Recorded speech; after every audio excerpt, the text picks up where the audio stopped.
The Self-Made Billionaire Revenge Plan, Part 10. Malaking parte ng pagkatao ni Reyna ang may ayaw na lisanin niya ang mansyon. Dito na siya lumaki at nagkaisip. Narito ang lahat-lahat ng alaala ng kanyang namayapang ina, pati na ang masasayang sandali nila ng ama. Pero iyon nga ba ang totoong dahilan kung bakit ayaw niyang lumisan? O may mas malalim pang rason? Kayong lahat, huwag niyong papapasukin ng damuhong lalaking iyon dito sa mansyon. Maliwanag ba? Singhal ni Froilan sa mga kasambahay na ngayon ay nasa bukana ng entrada ng mansyon. Opo, senyorito. Halos magkasabay-sabay na sagot ng mga ito. Nagtagis ang mga bagang ni Froilan na sinulyapan ang dalaga.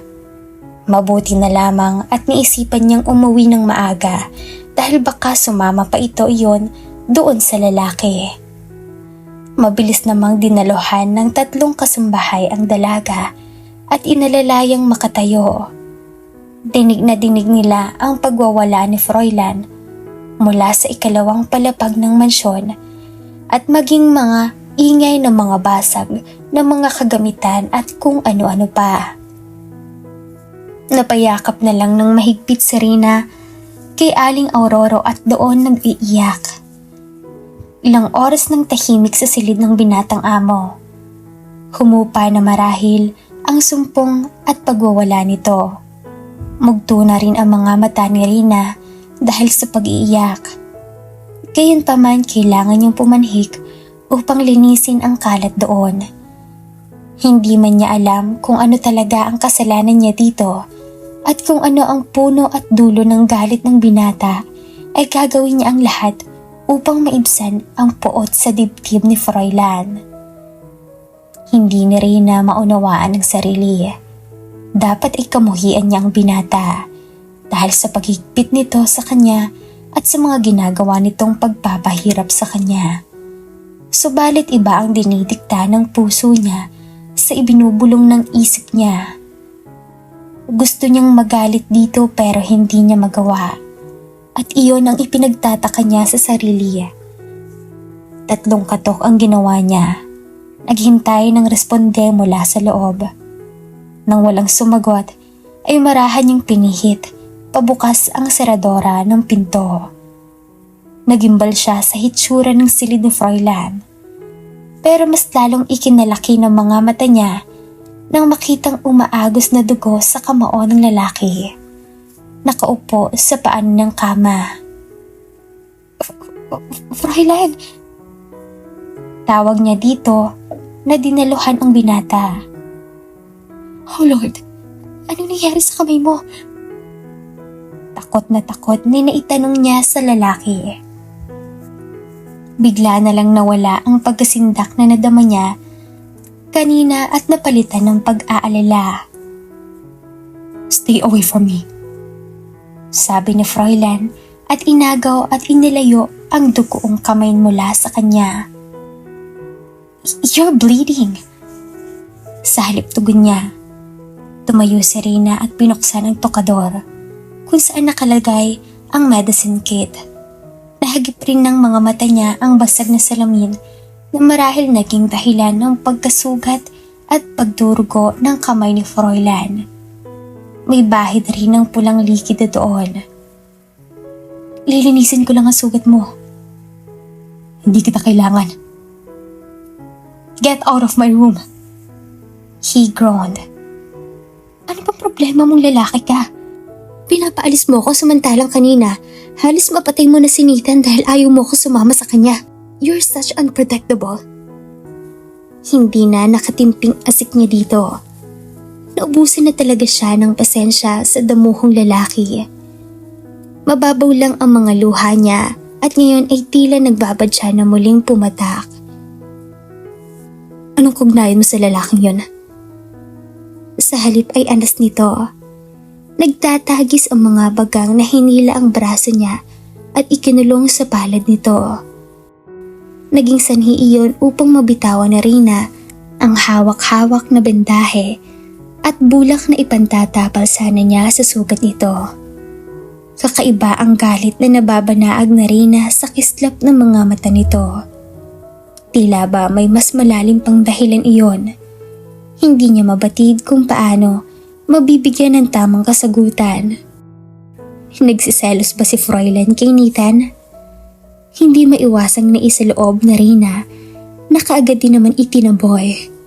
Impossible. Ayokong nakikipagkita ka sa lalaking yun. Naiintindihan mo? Dagdag pa ni Froilan sa kontroladong tono bago pinakawalan ng braso niya. Sa pakiwari ni Reyna ay tila hinaplos ang puso niya. Napakaisiping pinagsasilosa ni Froilan si Nathan. Ngunit agad din niyang sinaway ang sarili sa ideyang iyon. Hindi niya dapat bigyan ng pansin ang kakaibang damdaming namamahay sa dibdib niya. Nagtagis ang mga bagang ni Froilan nang masipat ang pamumugto ng mga mata ng dalaga at ang pamumula ng braso nito, batid niyang siya ang dahilan. He wanted to console her, to embrace her as tight as he could. But despite of the fact that he couldn't do such, he can't win and he won't. Back off. Biglang sabi nito na hinila ang kamay mula kay Reyna. Pagkatapos ay tumayo na tila iniiwasan ng dalaga. Get out. Matigas nitong pagkakasabi. Pero hindi pa. I said get out. Don't you hear me? Napalakas ang tono ng boses ni Froilan na ikinagulantang niya. Gustuhin man ni Reynang tapusin ang pagkakabenda sa sugat ng kamay ni Froilan. Wala rin siyang nagawa sa huli, kundi ang sumunod sa kagustuhan nito. I want you to clean my room, Aling Aurora.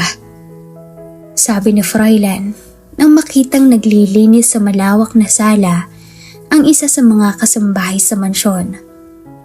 Senyorito, ako po bang maglilinis ng inyong silid? Hindi makapaniwalang tanong nito na tinuro ang sarili. May ibang tao ba dito bukod sa ating dalawa? Walang ekspresyon ang mukha na saad ni Froilan. Oho, ngayon din senyorito. Sabi ng may edad na babae na nagmamadaling umakyat sa ikalawang palapag ng mansyon. Natutuwa ito at hindi na inutusin ng binata ang kanilang senyorita Reyna na maglinis ng kwarto nito. Hindi na rin masungit ang itsura nito ngayon kumpara sa nakaraang mga araw. Kung sa bagay ay pinakatutunguhan naman sila ng maayos ni Froilan at sa katunayan ay mabait ito sa kanila at sa mga trabahador sa asyenda. Maliban na lamang kay Reyna na tila noon pa man ay may galit na ito sa kanila na mabait na senyorita. Tinanggal ni Froilan sa trabaho si Nathan bilang tagapangasiwa ng asyenda. He's damn pissed off when he figure out that Nathan wants to buy the land. For crying out loud. To hell with that bastard. Masyado niyang minamaliit ang lalaki. But who cares? Ano naman kung mayaman ito katulad niya? He will never let him step on his territory.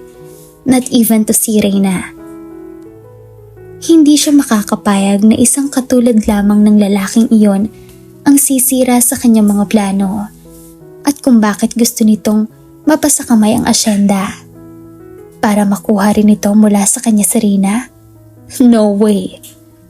Hindi siya makakapayag na malapitan nito ang dalaga. He will send him to hell bago nito muling mahawakan ng babae. Froilan clenched his teeth and fisted his hand with furious. Thinking about Nathan and Reyna together makes him feel so enraged.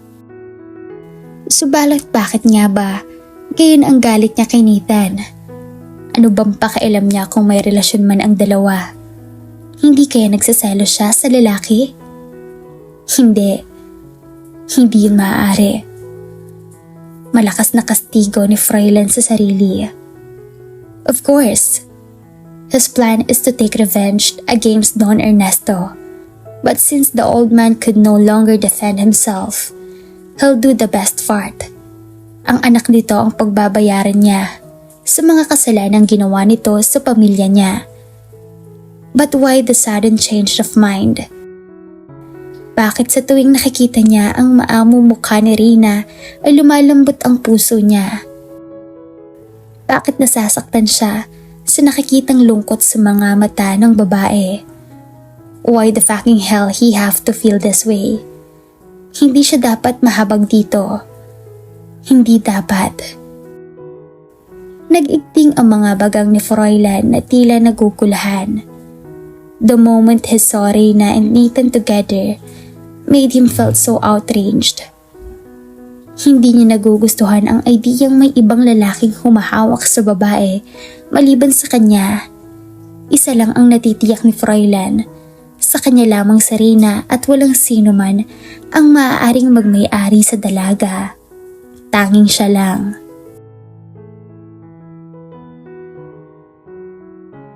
At dito na po nagtatapos ang ating kwento.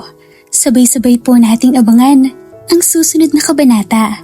Maraming salamat po. Stay safe and God bless.